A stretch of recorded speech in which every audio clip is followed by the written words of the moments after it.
A sense of capital.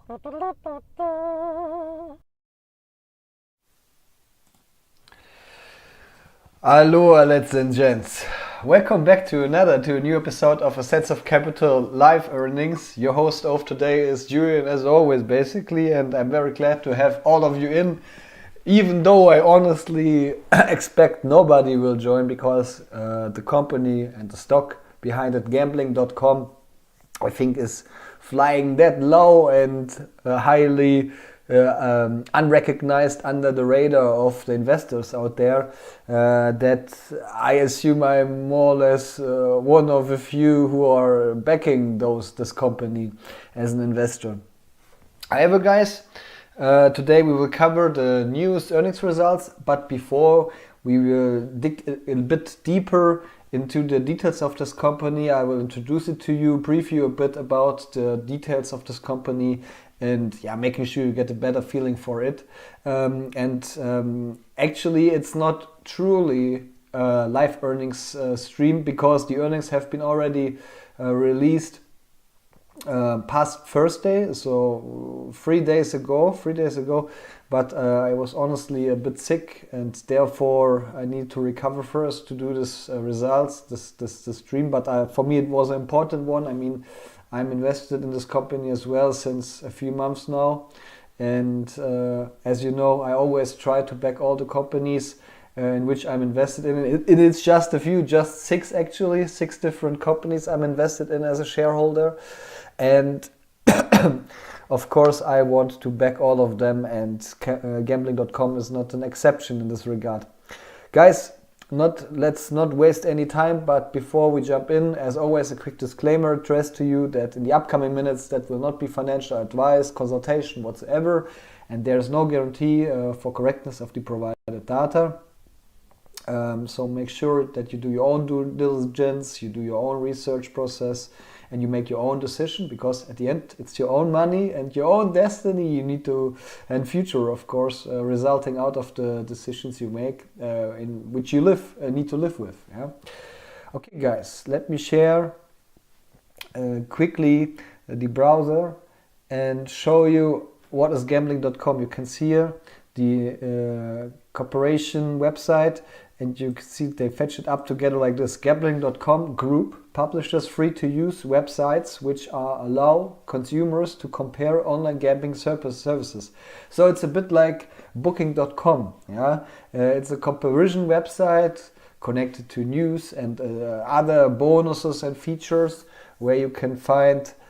However, if you are more interested in doing betting in sports or in fantasy leagues, or you're looking for digital casinos, iGaming, and you find these websites, different kind of websites, it's actually 50 all over the globe in 15 countries, diversified in 15 countries, where different offers by these online casinos and online sports betting providers getting compared to each other, again like booking.com for hotels, and then you can select as a gambler, as a player, or however you want to call this, as a user, very likely.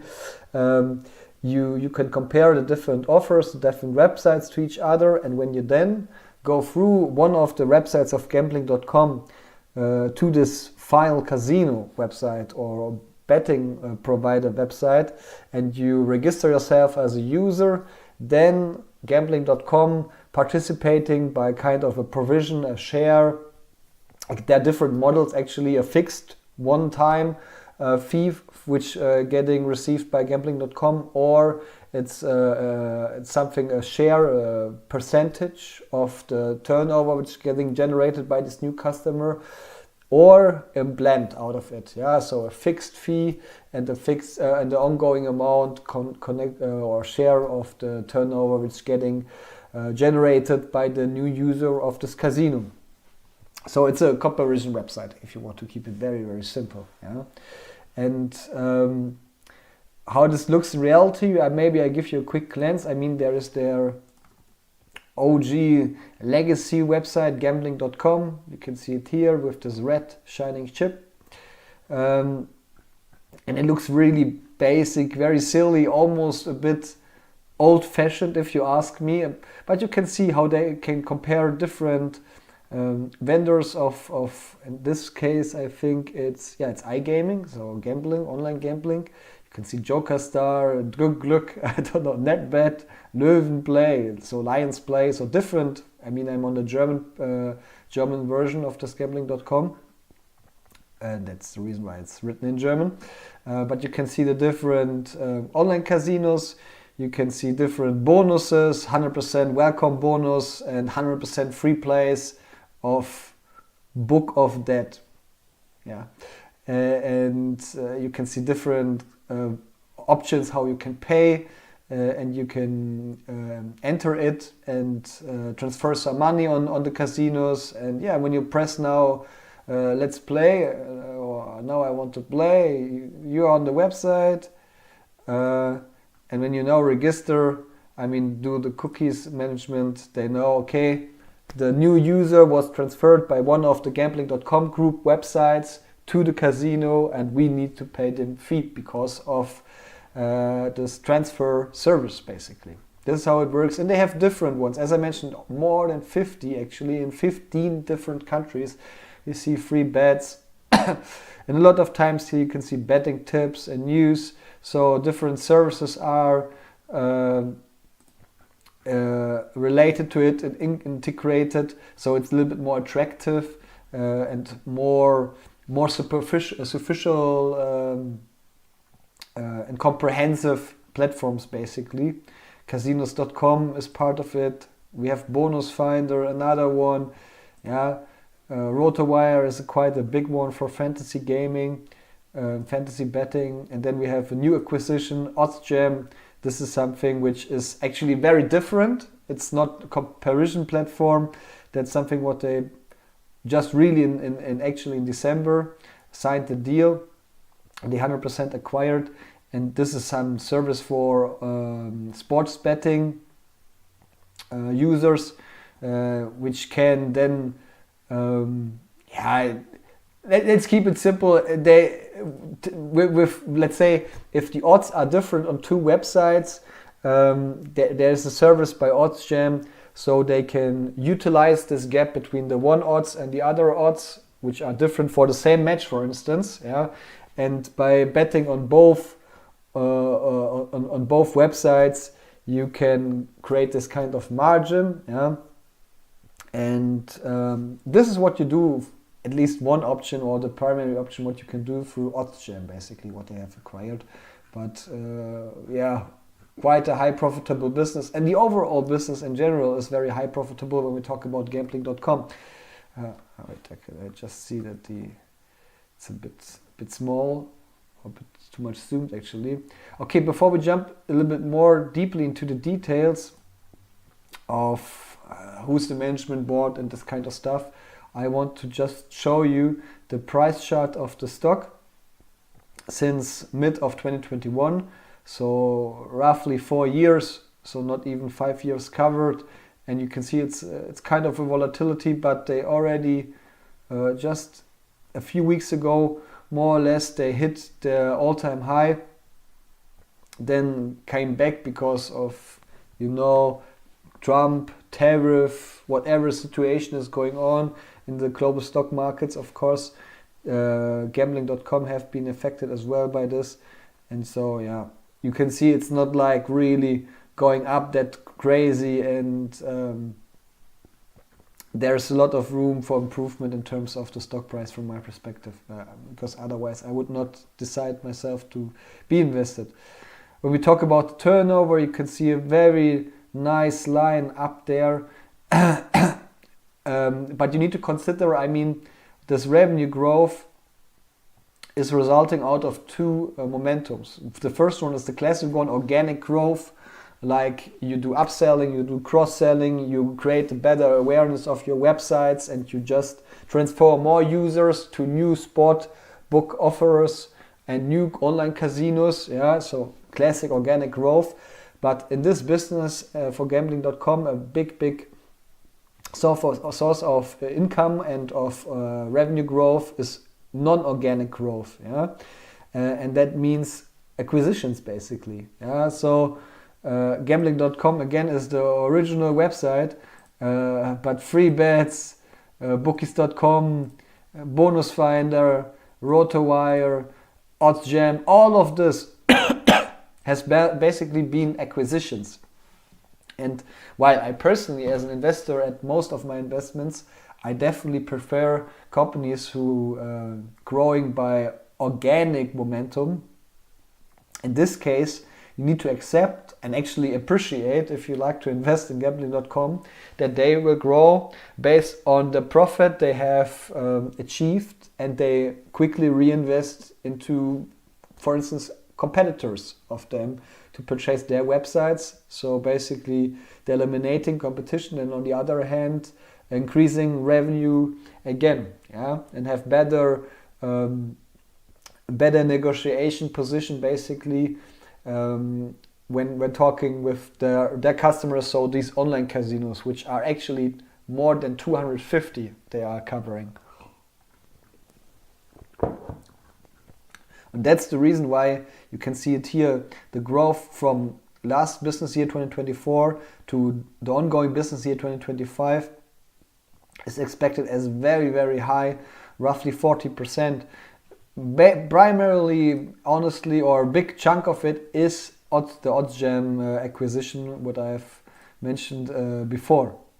Again, there's a bit of it is organic growth, but a lot of this is non-organic growth, and this is how it goes. Without any acquisition, the growth story would not be that spectacular, let's say it like this. And last but not least, I want to cover the capital structure. You can see here the enterprise value, roughly 480 million US dollars. There is definitely some debt existing, almost double the size of the cash. So that is something what we definitely need to consider, or what you need to consider as a potential investor, because at the end, again, they're doing a lot of acquisitions. For this, that is capital intensive processes, and sometimes they lever it with debt money, and the cash balance, they're actually buying back shares as well. That's another story, another case. We will check this out later. But it's definitely a cash intense business because of this growth approach of acquisitions, basically doing acquisitions. But that's it. And now we jump a bit into the presentation. And let's start here. I already mentioned to you that you can compare it to booking.com. Again, a comparison website stuffed with news, with bonuses, but basically a comparison website. And you can compare it as well with NerdWallet and Bankrate. I don't know it. I assume that's a local US driven company and not present in Europe. At least that is my thought, but it might be the same comparison website. So they important to understand is basically they are not, that is what I mentioned here, they not offer any gambling or services, booking services, betting services, iGaming services by themselves. Just comparison. That is what they're doing. Okay. And let's go on. And you can see here again, their revenue model already scratched it on the surface.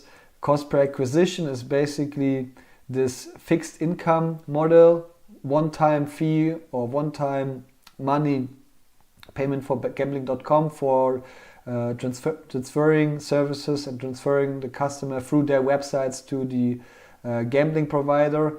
Then revenue share, that's the variable fee basically. Again, a share based on the revenue. And then we have this hybrid model. That is how it's works. And you need to know that it's not just about this three major income sources. Yes, that's their major business. But again, they have this. Then they have advertising. So on their websites, you can see a lot of advertisement, for instance. That is another source of income. And now they try to expand to these new businesses like subscription models in terms of oddsjam. Yeah, that's basically a subscription model. Yeah. We have these different providers. Here we take a look at the customer base. Again, 250 online gambling providers. are covered by gambling.com, and that is something which is definitely kind of a risk. Yeah, the diversification. You can see number 1 is basically Bet365. Number 2 is DraftKings, and FanDuel Sportsbooks, of course, as well, very, very large. So this both tier 1, tier 2, tier 1 players, let's say, I assume ESPN Bet is large as well, actually. But really, this top tier, large gambling companies, they are the major customers. And yes, I mean, other 50% are quite diversified, but the rest, there is some kind of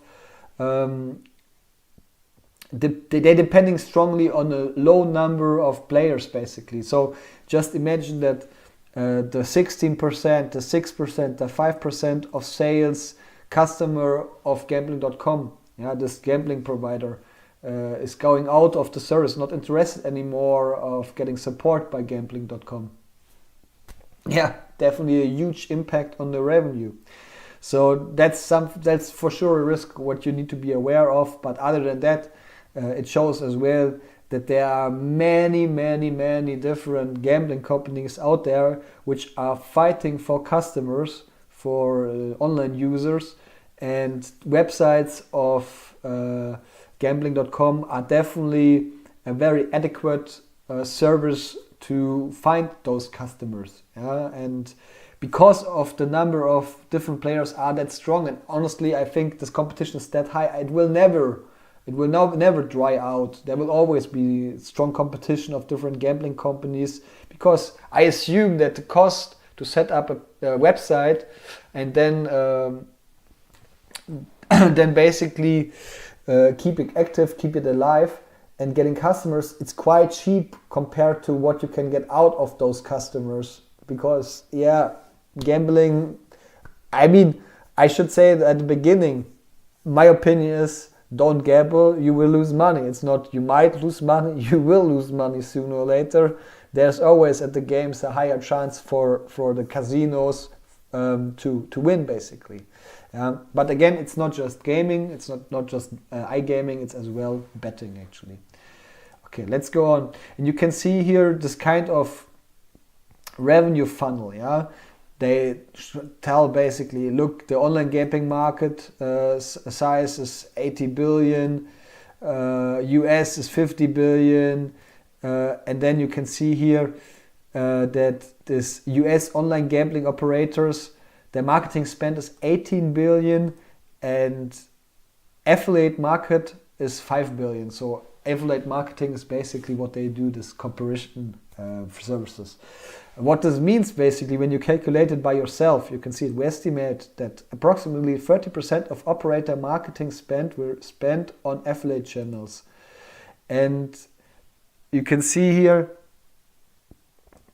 35% of the revenue is marketing. What means that when you calculate like this, and the assumptions of gambling.com are right, that the gambling companies, that basically 10% of the revenue they are creating getting transferred to companies like gambling.com. 10% of the revenue. Yeah, that shows how strong the competition is and how strong the need is of the support by companies like gambling.com to get always fresh new meat, fresh new customers and users for their online gaming and their betting services. That is something what I would never expect, and something what is quite convincing if the numbers are fine, if the numbers are correct. Here we can see how the business looks in the US. Again, they are active in 15 countries, but US is getting more and more the main market, or maybe is already the main market, but you still see there is some potential left just based on regulations. Yeah, so the framework is not always that positive. You can see in 19 states there is not at all any amendment, legalization, availability for iGaming or sports betting. Yeah, then we have 7. You can see we have 1 Canadian province and 7 states in the US where both online casinos and sports betting is allowed, is legal. We have 23 where only sports betting is active, and we have one where online betting is legal but not live yet, whatever that means. So, however, you can see there's a lot of gray regions in the US, just in the US alone, where maybe in the future the framework will get established, because in the end, don't forget, I mean, I think it's a terrible thing to do iGaming. Yeah, honestly, I don't like it at all. Yeah, it's whatever. Do whatever you like to do, but I assume there's definitely a big risk to lose a lot of money and be addicted and have problems whatsoever. Yeah, but you should never forget at the end, it's a huge source for tax income for the different countries. Yeah, UK is a big market for online gambling, for sports book betting, for instance. Yeah, as well here in Germany too. Yeah, not an exception, honestly. And yeah, because I mean it's the same with liquor. It's the same with tobacco, with all of this kind of stuff where you obviously know that it's not healthy. It's not. I mean, maybe societies need it or not. I'm not knowledge about this that heavily, yeah, and I don't have a very strict opinion about it. But on the other hand, again, all of this is more or less legal, and an aspect might be the tax income. Yeah, honestly, we don't need to lie in this regard. Yeah, we need to tell the truth, be honest here. And that is the reason why, even though you think, oh God, yeah, why should this business be legal at this gray-colored states here in the US? Yes, because having good source of tax income is an aspect, for sure. Yeah? So that's the case, and potential is definitely left. And we can see here then the different websites which are owned by gambling.com. You can see all websites listed are wholly owned by gambling.com, or fully owned. You can see it here. I need to zoom down a bit. Here it states in quite small letters. Yeah, so before we have seen the map of the US in terms of legalization, and here we have it in terms of how they cover it with their websites. Yeah, and you can see it's a bunch of websites. Yeah, so what they are doing, they have for all different states specific websites, and then they very likely have these big ones like I've shared with you before, like gambling.com, which are active internationally. Yeah, so they really tried that. I mean, I assume search engine optimizing is a huge aspect. Algorithms is a huge aspect, that as soon as a user through Google is searching for best bonus gambling in Germany, online gambling in Germany, and then you want to find a website which is run by gambling.com. That is the target of gambling.com, of course. And this is what they try to achieve with this infrastructure network. And then there's another aspect, which are media partnerships. Media partnerships, you may be likely one of those this providers of media, you know it, like Herald Sun, in The Independent in UK, US Today. I mean, a lot of them might be The Telegraph for sure, are quite prominent, popular media providers. And what is meant with these media partnerships is basically that gambling.com is, I mean, there's a category on the website of, for instance, The Telegraph, and it's about sports betting or whatsoever, or it's about maybe just sports, yeah, or just gaming, iGaming, whatsoever.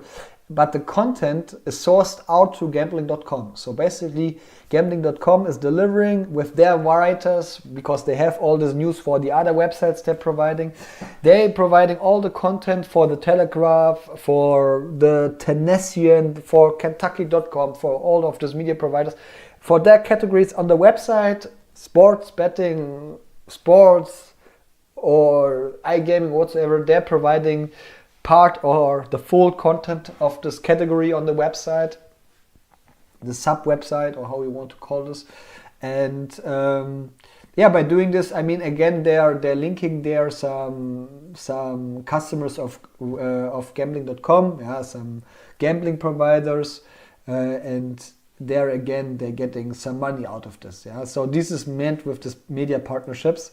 But the difference to the own websites and to the working with media partnerships and providing them the content and linking there as well their customers to these media partners, the difference is that with their own business they have basically higher margins. So because here part of it will get transferred to the media partners. This is how it works.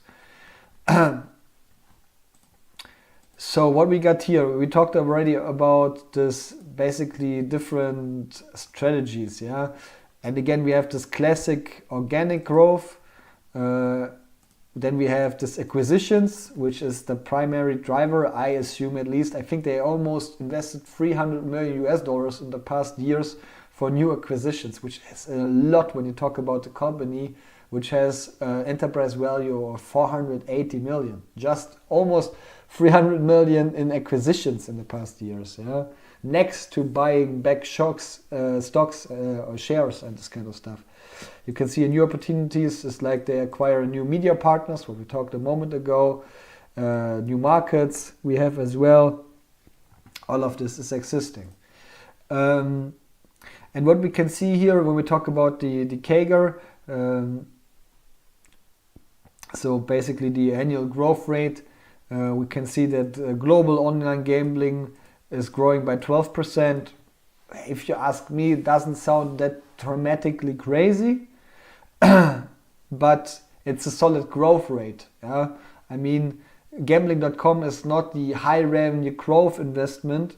Might grow very strongly through acquisitions, but not through, again, organic growth. That will not very likely be the driver. But it's a very profitable business with high gross, high net margins. That is something what you need to consider, and what you can see here as well, because I mean focus is nowadays very, very strong on the US. The US online gambling market is growing more than double with the speed than the global market. So again, there's a lot of potential left, and definitely looks like a bright future with 28% just US year-on-year growth rate through the upcoming years expected. A big aspect what I want to point out, what was the reason why I decided to purchase shares of gambling.com group, is the management team, the directors board, and as well the executive team. Because first of all, it's founder-led, they tickle the box. I mean, the CEO, Charles Gillespie, and Kevin McChrystal, they are both co-founders basically. They are long time active here, you can see active. I mean, the company was founded in 2006, if I'm not mistaken, and both of them are more or less active since then for this company, which is almost 20 years. So they have started this business very likely as college students, as a side hustle or whatsoever, or as a startup maybe, but in a period of time where whatever Facebook started, a lot of, internet was a thing, no doubt about it, but not that big like nowadays, and they have been kind of be pioneers, let's say it like this, pioneers in this role in affiliate marketing for online gambling companies. And what you need to know, again, founder-led, but as well founder-owned. Their stake on the company is quite large. Together, they own 46%, roughly 46% of gambling.com. 2/3 of this, so roughly 66% by Charles Gillespie, sorry, likely don't pronounce it correctly. However, let's say the CEO of the company, and 33% of this 46% enterprise value owned by Kevin McChrystal, the CEO of the company. But what I like to point out here as well, you can see the CFO active since 2016, so almost 10 years.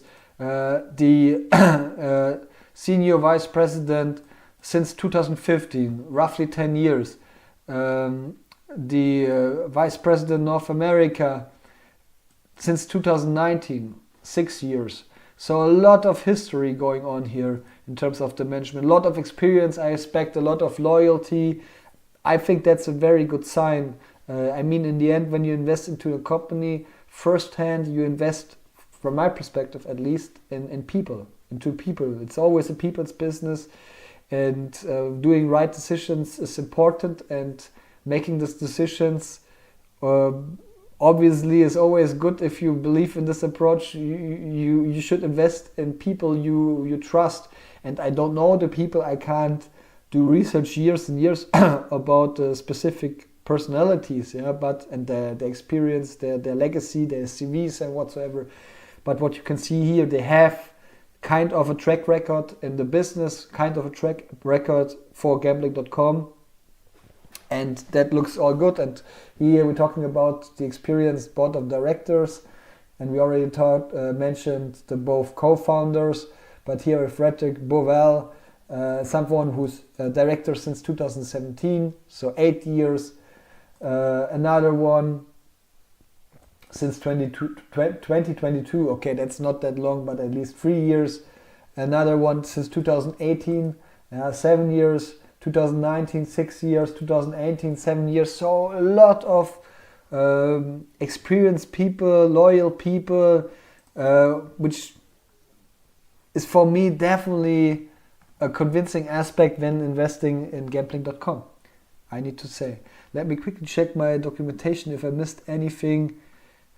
I mean, look guys, very likely I will miss something, but I would say let's go on, and now we cover the earnings results of Q4 2024 and full year 2024 basically. So for doing this, as always, I prepared an Excel sheet with the different details we will cover, because it's not the results have not been live a moment ago. I had time to prepare it and already color it a bit and give you a final verdict, so we can save a bit time when going through it. But on the side I have it's open here, the sheet. You can check it out by yourself when you go on the investor relations website.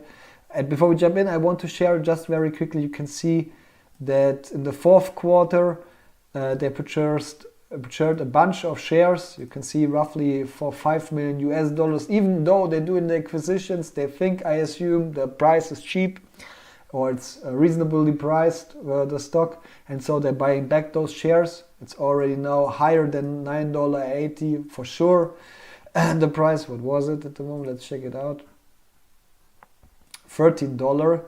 So already by doing their buybacks was definitely, they made 30%, let's say like this, 30% profit, is it like this?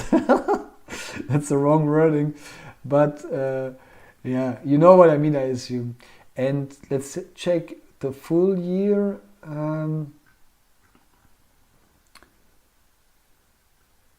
Well, we got the full year. I would like to see how much they purchased back over the full year. Not sure if they're stating it, likely not. But however, I would say, so I basically used those numbers, I transferred it into the sheet, and we will set a higher focus on the sheet. Just if some information is missing or not clear whatsoever, I will check it out. Yeah. Okay guys, let's go and share the sheet. And we have here earnings per share and revenue, so bottom line growth, top line growth, and you can see I already rated it, and it was quite positive. Why? You can see, I mean, forecast was 24 US dollar cent per share, and they achieved actually 35 US dollar cent per share. Yeah, adjusted net income, based on adjusted net income. Yeah, so not the net income, adjusted net income. That is what you need to keep in mind. However, that's definitely a very, very strong beat. We can quickly check out their legacy in this regard. You can see they are very reliable in terms of achieving the revenue. They never basically announced a miss in the past quarters, and 2 times they missed in terms of profit, but it looks very strong, and you can see EPS surprise, earnings per share surprise of roughly 45%. Very, very strong. I mean, they do this basically all the time, so kind of sandbagging, yeah, but it was a beat. It was a beat. On the other hand, we can already see the revenue. Take a look here, and that was comparatively just a very small surprise, small beat, not that convincing. That's basically the reason, as you can see here, that earnings per share, and no doubt 45% expectation beat. That's green for me, very, very green, very, very positive. In terms of revenue, we're talking about a neutral rating. Almost for me actually a negative rating, because 1 year ago they basically crossed their forecast, the forecast of the investors, by roughly 5 million, and only now by roughly 1 million. Yeah, so it's a bit disappointing, but I still think it's a record revenue year. It's quite still solid, not that convincing, but it is solid, and that's the reason why I rated it on neutral and colored it in yellow, basically. Yeah, so top and bottom line growth overall neutral to positive. Very, very good so far, I can say, especially in terms of profit. And then we have some further, more specific KPIs, and here you can see the NDC, the new depositing customers. Again, those are the customers, the users which getting transferred by the comparison websites of gambling.com to the later gambling companies like DraftKings, for instance.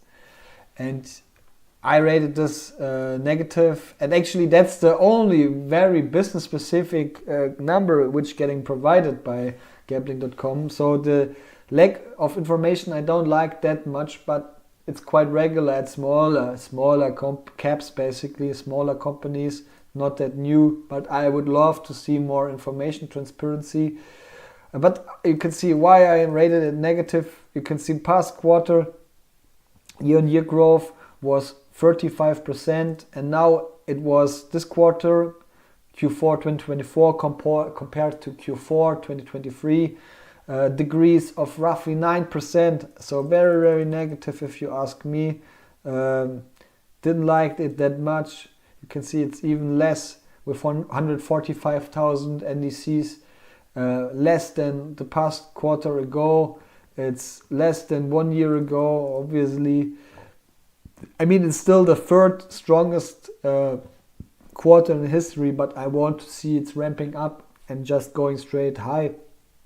And I don't like to see this lack of performance, basically. So that's negative, and then it's very negative from my perspective. Then we take a look on the profitability. We have here gross profit and gross profit margin. I think it's the right wording. And that's neutral, and you can see on what kind of margin level we're talking about. Again, I already mentioned that it's a high profit business, but it's a crazy high profit business if you ask me. I mean, these are margins in general, profitability, which you can see sometimes at Adobe and this kind of players which have the really strong performances. And I mean, 500 employees are active for gambling.com, and they achieving with those on the ongoing business year very likely a revenue of roughly 170 million US dollars with 500 staff members. You can calculate it by yourself how much revenue per staff member it is. Yeah, and compare it to other companies. Yeah, I mean, there are companies like Nvidia or whatsoever which are crazy in terms of revenue per employee, profit per employee, all good, but there are a bunch of companies out there which are very popular, very demanded by stock investors, and they are working on a whole different profitability level, yeah, a whole other margins. You can see here, we talk about past quarter year-on-year growth was 4%, and now it increased quite strongly to almost 10%. That is what I love to see. But on the other hand, you can see it's lower than the past quarter and the quarter before, yeah, with 95% gross profit margin. Past 2 quarters now 94%. No reason to complain. Still very, very high, honestly, guys. No need to worry, yeah. But it was already higher in the past, as you can see here. 96%, 97%. Crazy, simply crazy in the past. But it's still on that high level that I don't want to complain. And I could say now everything above 90% is legit for me and is fine. But that's nonsense. I don't know what is the number which is okay or not. But I assume it's on average compared to the past quarter still very solid. It's improving. And I can imagine that even next quarter it will be better than now. Now we're taking a look on the different expenses, general administration, sales and marketing, and research and development, and in total the operating expenses basically. But I just take a look on the percentage of of revenue. That's interesting for me how that is developing, and you can see I rated it straight negative, straight red. And why? You can see past quarter year-on-year growth was negative, which is good. You want to see that the expenses getting lower and lower through the time. And past quarter year-on-year minus 2%, now up 4%. Nothing what I like to see. In terms of sales and marketing, the same picture more or less. Last year, year-on-year growth was negative with minus 3%. Very good. Now 1% up. Don't like. It is how it is. And the same here. Past quarter, okay, already the expenses in terms of research and development year-on-year increased by roughly 1%, but now it accelerating actually, and it increased by 2% year-on-year. I don't like this. And you can see when you take a look on the absolute number, general administration is crazy high. Yes, I mean, keep in mind, they're acquiring new companies, and it's just very regular that you acquire a lot of employees. Then you have 2 times the secretary, 2 times accounting department, all of this. And then you can go for the chiefs to achieve synergies and network effects in the quarters after. But when you acquire them recently, when you have acquired them recently, it's just reasonable that this expense is going up. However, I want to be strict here. I mean, it's important as an investor to understand these developments, and it's not that crazy negative that it goes 7% up. Again, they just acquired some other companies, and now they have more stuff, and that's the reason for the expenses. Yeah, it is how it is, and then they will take care of it. But however, I want to see that it's getting lower. And on the other hand, when it's getting lower next quarter, I will rate it as well positive and consider, even when considering the aspect that, yes, 2 quarters ago they acquired a new company and now this effect is taking place. They've very likely released some staff members and this kind of stuff. Yeah. Now we're talking about, so expense level, definitely not that great, but nothing, even though I rated it negative, nothing I am at least concerned about. Now talking about adjusted EBITDA margin and adjusted net income margin. And again, crazy high if you ask me.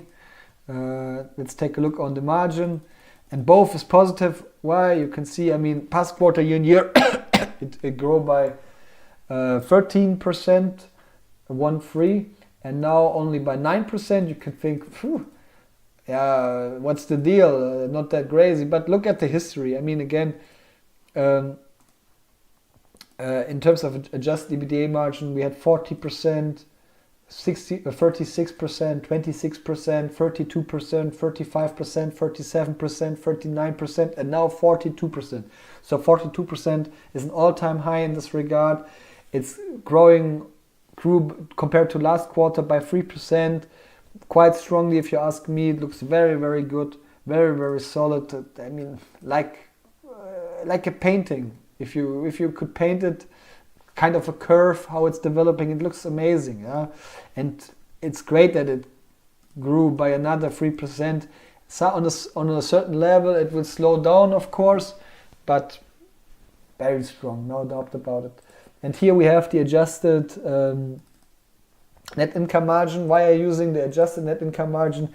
Because of these acquisitions, basically. Yeah. So as far as I understand it, with these adjustments, they basically excluding the acquisitions and this kind of one-time effects, and I don't want to consider it that heavily, and that's the reason why I use the adjusted metrics, and that's actually the reason why I'm not using the operating margins in this regard. I'm especially not using the cash flow, free cash flow, even though it's a very interesting KPI, but this is very heavily affected by their one-time activities with these acquisitions. And that's the reason why I'm just using here this adjusted KPIs, basically. Yeah, and as you can see here, I rated it as well very positive. And here it's even more clear. You can see that past quarter year-on-year growth was 5%. Now it's 14% year-on-year growth in this quarter. Just in this quarter in terms of adjusted net income margin, which is amazing. And again here, it's by far the strongest quarter in terms of adjusted net income margin. Yeah, again, 28%, 25%, 23%, 21%, 26%, 24%, 28%, and now 34%. A huge jump, huge jump. By far the strongest one in the past 2 business years. Lovely, straight what you want to see. And again, that proves for me why I'm invested. And I'm not invested because it's just a bet on revenue development. It's at least 50% as well a bet on profit development. Yeah, really making money, buying back shares. Being a very solid and stable company who is purchasing stock the shares back. Who's maybe even in the future granting dividends. I'm not a fan of it, but maybe it might be the case in the long-term future, in the more far future. And of course, acquiring new businesses, expanding their services, buying out competitors. That's the stuff I would like to see in the future from this hopefully very well oiled and run business. Now, very specific KPI, which I have never used actually. I just used it for gambling.com because again, I want to make sure that the debt cash ratio is not running out of shape, out of balance, basically. I think it's very important. I mean, I love to see that they're acquiring new businesses, but you never know how things will work out in the future. And it's always good, I think, if the debt level is not that crazy high in terms of cash, at least in the ratio. And that's the reason why I compared current assets, current liabilities, and non-current liabilities to each other. So I have this KPIs, and you can see I colored it green, so it looks luckily well. The first one is comparing short-term debt to short-term assets, basically. To current assets. How strong it is covered, and I want to see here 100%. It's my personal expectation or demand or requirement, what I've said here, but I like to see that the current assets 100% covering the current liabilities, and that is what is displayed by this KPI, and you can see it's 117%, so there's even a bit buffer and looks better than the past quarter when you compare it to each other. But you can see it's definitely heading into a negative direction because of all of these acquisitions, and I don't assume this will recover that soon.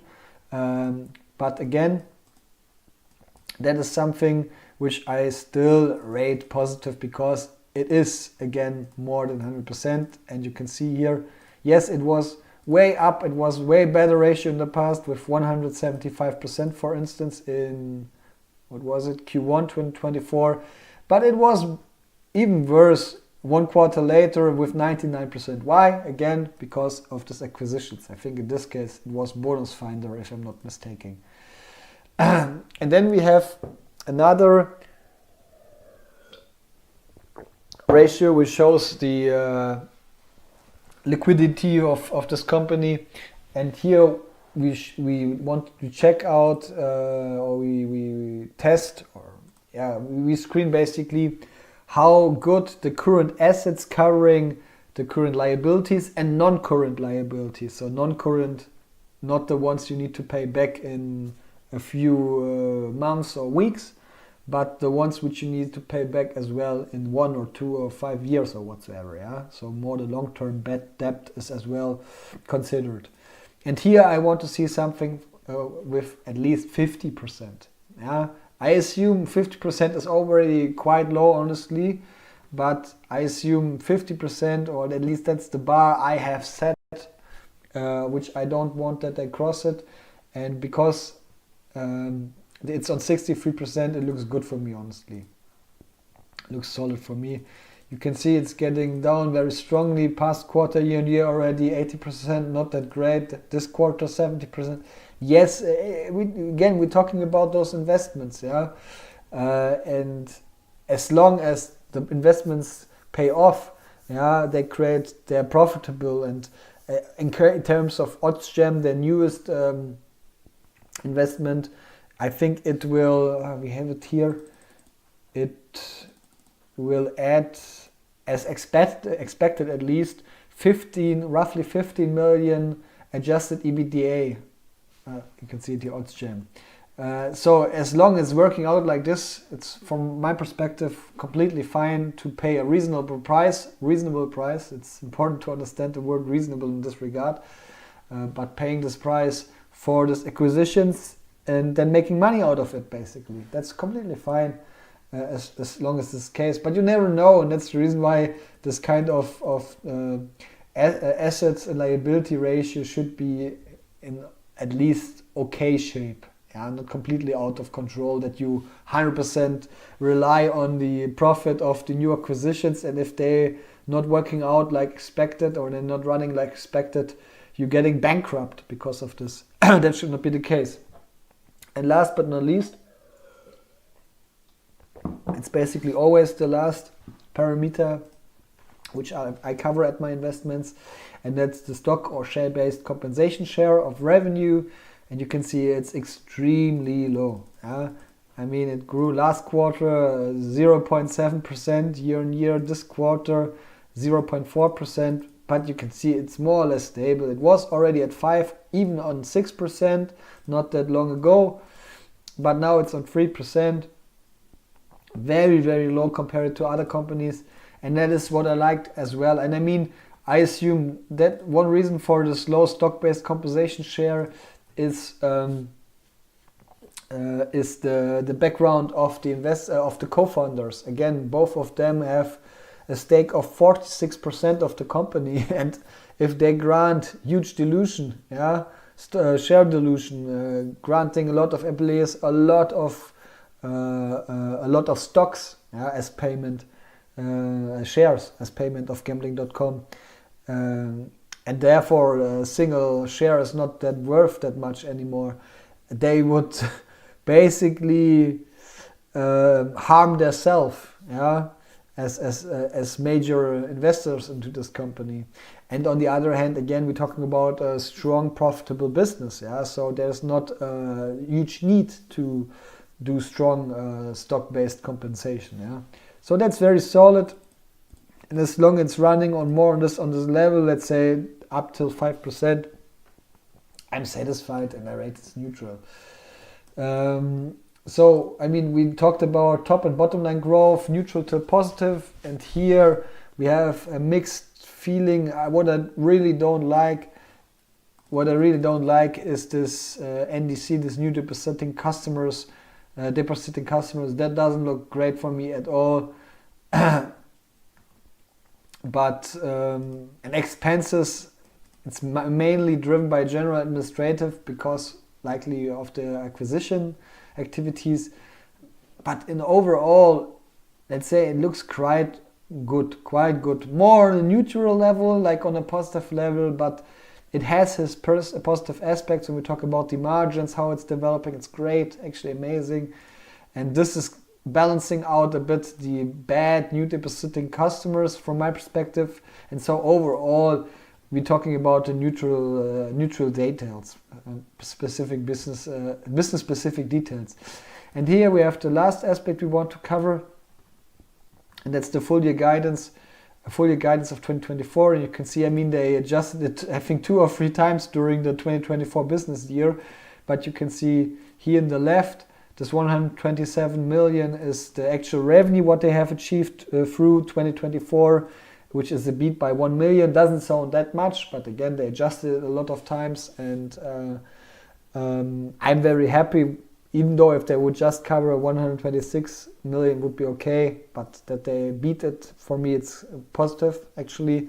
And in terms of adjusted EBITDA as well, not a crazy strong beat, but again, there have been updates to the guidance by the management of gambling.com, and so beating it again, I'm very happy with it. And now we take a look on the future and on the full year 2025 guidance, and we can see the revenue target is 172 million, looks very solid, looks promising. Again, I mean, we can take a look how much growth we're talking. You can see it's 37% year-on-year growth is expected in terms of revenue. Adjusted EBITDA, we can check as well quickly. You can see a 43% adjusted EBITDA is protected for, is addressed for business year 2025. Adjusted EBITDA growth, crazy. So that looks very solid and promising, and I hope they can make it happen. And again, here you can see the share of adjusted EBITDA, OddsJam of the newest acquisition, which was quite an expensive one. Let me check if I have it here. OddsJam was 80 million one time, or $80 million one time, and $80 million potential future expenses for this acquisition, depending on how the OddsJam acquisition or OddsJam is performing in the future. So very expensive one, by far the most expensive one in the past quarters. I mean, RotoWire cost $28 million. BonusFinder.com cost $60 million. Freebets.com costed $40 million. And now again $80 million plus potentially another $80 million. So overall maximum 160 million was the price for OddsJam. And we can see here $40.5 million adjusted EBITDA is expected for this business year. So let's see, it's an important aspect, and I hope they can achieve it and the acquisition pay off. But I have a good feeling when talking about gambling.com, because again, it's a huge part of their identity, of their DNA and their business model, their business approach. And they are very experienced in these acquisitions. The team, the board, the executive board, the management board is experienced and is reliable, and I assume if they do an acquisition, they know why they do this. Otherwise, they would just buying back their own shares, I assume, and prefer to doing this. And I love they're doing this, actually. I like this very, very much. That shows how investor-orientated the management is thinking and acting, basically. But you can see they're investing on the other hand as well, their profit in terms of this OddsJam being more diversified, more independent in regard of this affiliate marketing business, having more, even though next to the advertisement business they have the subscription business now, which getting stronger and stronger by the days being, and that's great to see. Yeah. So overall, honestly, guys, I mean, that is as well neutral to positive. Again, this was neutral. These business specific KPIs. And top line bottom graph was neutral to positive. So overall, I rate this earnings result as neutral, with a very positive touch. I already thought granting it a positive rating, but I decided, guys, let's see. The revenue, really, if the revenue would be a little bit more convincing, I would very easily go for a positive rating. Or if the new depositing customers would look at least neutral, not that negative, I would be satisfied as an investor. But because of both aspects are not that compelling from my perspective, and they are major aspects. Yeah, they are not minor details. They are the heavy ones, at least in my analysis sheet, and they are not looking that great. Even though a lot of other KPIs looking very strong, I've decided to grant a neutral rating for the first quarterly earnings results, which I'm backing as an investor of gambling.com, basically. Yeah. So guys, I mean, that's it already for today. I'm not sure if anyone joined the stream. I'm very curious figuring out if someone joined or later on will watch this episode. I think it's a very interesting one because it gives you already a good idea about this company, which is not backed that intensively and that often on other platforms or on YouTube by other finfluencers. Am I a finfluencer? I don't think so. A content creator. I think content creator is the right word for my role in in this regard. Yeah, but I'm gambling.com basically convinced me to invest in it, even though there is kind of a moral aspect, an ethic aspect, which I'm not sure about. And I can already say gambling is not good for anyone. That's my perspective, at least, on it. Yeah, but each their own decision. However, guys, I hope you enjoyed this episode. And if that was the case, feel free to leave me a like under the stream or leave me a comment. I always like to reply on your comments. I highly appreciate this. And of course, you can follow me as well on my Instagram account, which is called as well A Sense of Capital. I always share there my newest investments, like for instance gambling.com 2 months ago. And I always announce new streams, for instance. So it's definitely worth to follow me there. And guys, that's it for today already. Thank you very much for joining. Didn't took way more than an hour. I'm very happy with the duration of the stream. That's it for this earnings season. I was quite satisfied with the results. Here and there could be a bit better, but even if they have performed better at the end, because of this macroeconomic developments which currently going on and affecting as well, of course, the stock market, it overshadows a lot of the individual performance of the companies and of the companies as well I'm invested in. But overall, very satisfied with my setup, and I think gambling.com is definitely might be a strong piece of the puzzle. And I hope you like the stream. Thank you very much for joining. Again, a quick disclaimer, as always, that this was not financial advice, consultation whatsoever. And make sure you do your own decisions at the end. And take care with gambling and this kind of stuff as well. But again, it's your decision.